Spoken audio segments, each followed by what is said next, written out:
Life is short.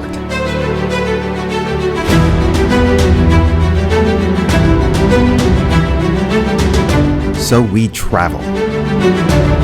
How often do we hear others say, "Oh, I'll travel when I retire." But you know what happens? Age and stress. Life happens. And by the time you retire and your house is paid off, well, then you have bad knees and you simply can't visit all those places you dreamed about in your youth.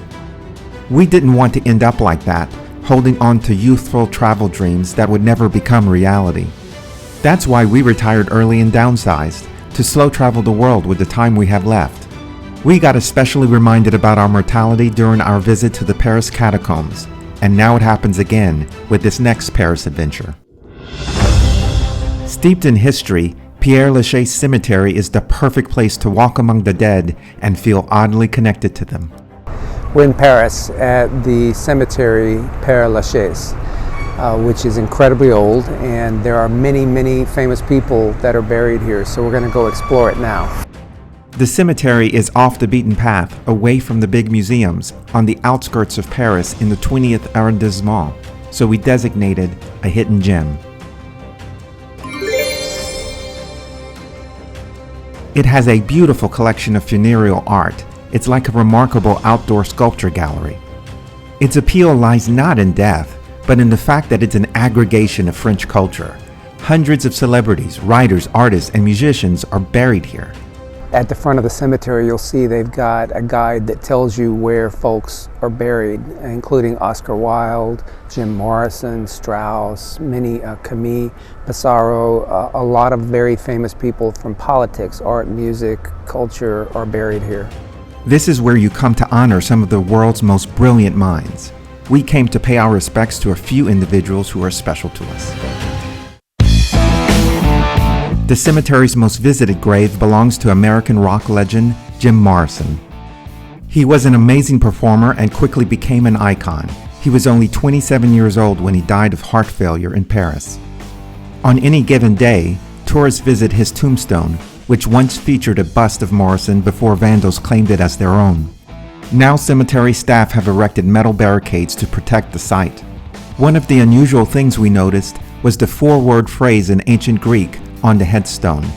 We looked it up, and while there is controversy around it, it most likely means true to his own spirit. France's beloved Edith Piaf is buried in a family grave at the north end of the cemetery.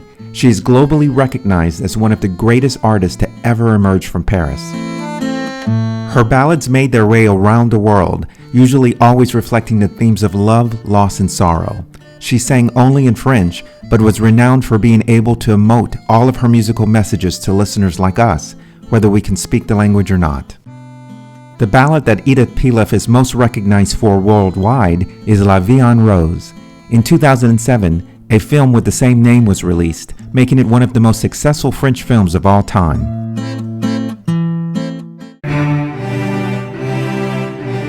Oscar Wilde is chiefly remembered for his elegant and witty stage plays, such as The Importance of Being Earnest.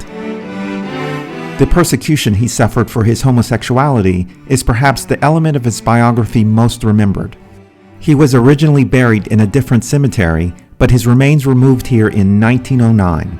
However, the famous tomb, sculptured by Jacob Epstein, was not added until 1914. It is now visited by hundreds of thousands of visitors each year, many whom are gay men like us who come to pay our respects. Visitors leave notes, love letters, and flowers for Wilde on and around the monument to express their admiration for his work and his life. The tomb used to be covered in lipstick kisses until the barrier was erected. The ashes of Robert Ross, his former lover, are also buried in the tomb. We're curious, which great mind would you pay respect to? Let us know. For now, know this: life is short, so get out there and travel. Watch this video to see what's next on our adventures and check out our customizable merchandise store. See you soon!